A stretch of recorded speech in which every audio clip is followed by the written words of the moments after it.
Hey, welcome back to Homegrown Country Homestead. How y'all doing? Well, today's video is going to be a short video. I was tagged by Jeremy over there at Wrenches and Boards with 2 questions, and I want to answer some questions today.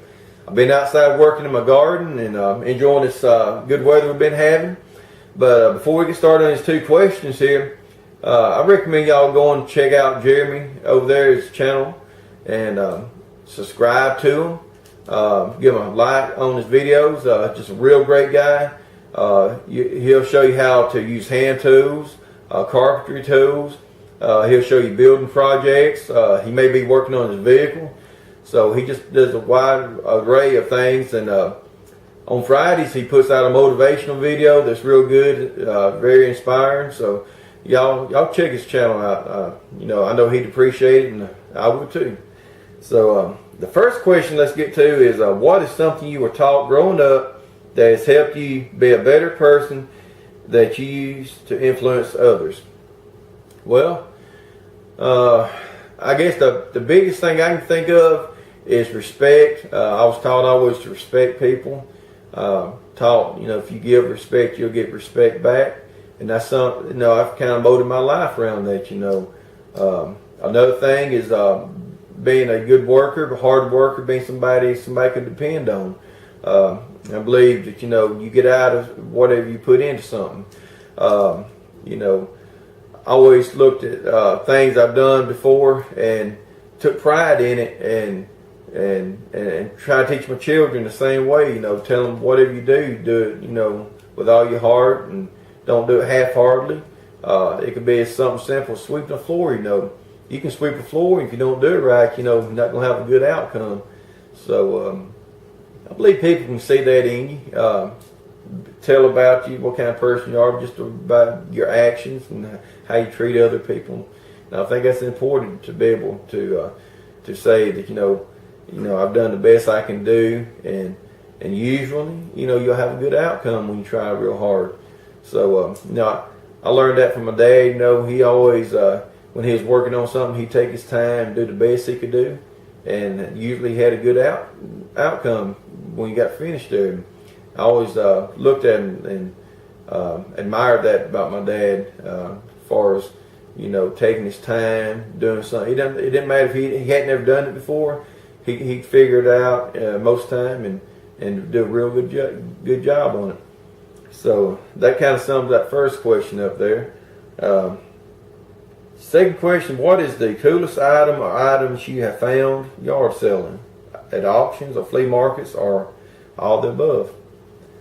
I tell you what, so many different things I could think of, but what I admire the most, and what I look for a lot of times when I'm going, especially like an antique shop or a flea market, I'm looking for old tools like hand saws. I got a couple crosscut saws that I picked up.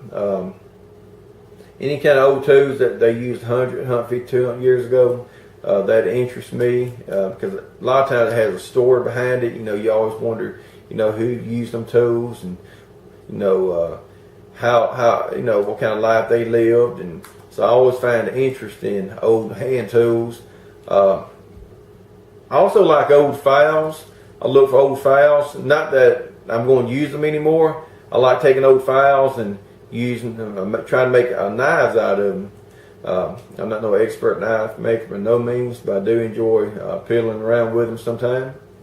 That's why I like watching Idaho Hillbilly. He'll be over pounding knives out, and he makes carving knives. So y'all check his channel out. I didn't mention him before, but just thought about that. Check his channel out also. Just a great guy. But yeah, I enjoy making knives. A lot of times when I have time, but that's the problem. Sometimes I don't have time to make knives. Get out busy doing gardening, or if I'm working on my own vehicles, or working on the house. Or, so many different projects around here we get started on. Kind of keeps me busy there. But yeah, it's a wide array of things. You can go to a flea market, or pawn shop, or a thrift store. Just, you never know when you walk in there what you're going to find.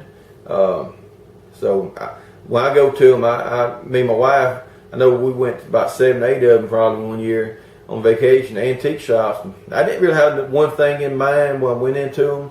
I just go in there and something stick out at me, you know, I'd go over and look at it, and that's it's kind of like something sticking out at you like a sore thumb, you know. You don't know until you go look at it. So, but I have a lot of interest, like I say, in the older tools.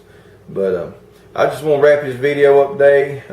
Answer them 2 questions there. I appreciate Jeremy over there at Wrenches and Boards to tag me on this.